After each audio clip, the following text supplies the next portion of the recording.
Well, the Pentagon says 5 more US airstrikes have hit Islamic State targets across northern Iraq, destroying weapons and artillery. Those attacks were aimed at helping the Kurdish forces battling the jihadi fighters, whilst efforts continue to rescue thousands of Yazidi peoples who are still trapped by the fighting on a remote mountainside. Our Foreign Affairs correspondent Jonathan Rugman is northwest of the Kurdish capital, Erbil, in one of the safe areas, the town of Duhok. Alex, the lights here in Duhok may appear bright, and this has become a major port of call for Yazidis fleeing from the mountain where they've been trapped for days. The Islamic State front line is just a few miles south of where I am here. It's believed that 20,000 Yazidis have managed to escape from the mountain and move north in the last 24 hours, but the many thousands more are still trapped.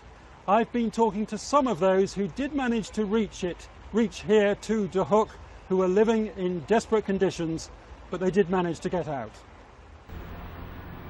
On a building site east of Mount Sinjar, this is what 20 Yazidi families call home. They are camping amid the concrete after escaping the jihadist advance with the clothes on their backs and nothing more.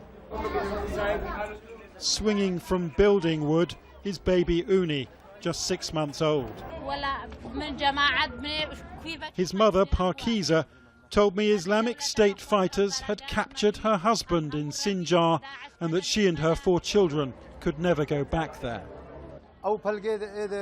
Qasim says the jihadists have taken his son. He will either be converted to Islam or killed, he says. We can't live with the Arabs anymore. And this is Hallie, exhausted after her 9-hour trek down from Sinjar mountain. All her relatives are missing and presumed dead. I've lost everyone in my family. My 4 brothers, my parents, my sisters, my relatives.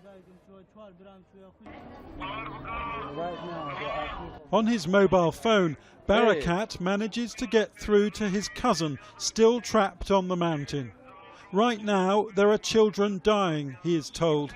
Our Arab neighbours have betrayed us. The world has deserted us. The Royal Air Force is now trying to make up for lost time and lost lives. Under cover of darkness, it's made its first drop, parachuting in aid intended for many thousands, facing another night on a bare mountain. But from Mount Sinjar itself, more evidence of the suffering of those still below. 20,000 or so are thought to have escaped in the last 24 hours, but multiple accounts speak of many thousands still seeking sanctuary here. And those who have escaped to this building site with almost nothing are desperately waiting for news, amid the frantic charging of mobile phones, so that news can get through. These people have not only fled for their lives, but many of them have left their relatives missing or dead behind them.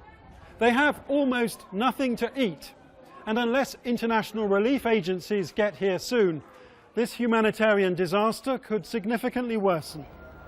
A picture then of Iraq's Yazidi community, exhausted after walking for miles, and now persecuted to the brink of extermination here, even if humanitarian and military help really do turn the tide.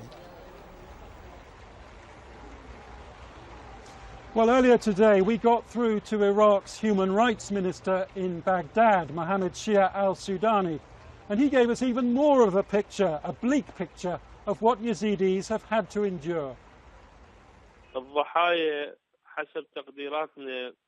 According to our sources in the area of Sinjar and Mosul, there are more than 500 people who have been killed by ISIS. We have also been told that some 300 women who have been taken prisoner and are being held in the airport of Tel Kif and the police station in Sinjar. Well, this is a mess, Jonathan, isn't it? It seems like yesterday that the Americans regarded the Kurdish fighters as, quote, terrorists. Now they're all on one side fighting the IS. There's no sign that they're winning, though. Well, the Kurds have been jubilant today. They've been parading the captured flag of Islamic State. They say they've captured 2 towns back in the wake of those American airstrikes which have continued. So on the military front, things do seem to be going pretty well. But on the humanitarian front, it is really a mess. I think people are dying on that mountainside as we speak. That is certainly what all the evidence suggests. The problem is that even if the Kurds capture back 2 towns, even if they push back beyond Yazidi areas further south, this is a 600-mile border between the Kurdish area and the Islamic State area. So where the Islamic State doesn't succeed in one place, it can succeed in another. And the question is whether the UNHCR in particular really is geared up for an even bigger humanitarian exodus which might take place. Over $600 million have been pledged to the UNHCR, but the questions are being asked here as to whether the UNHCR is really ready for more people to arrive.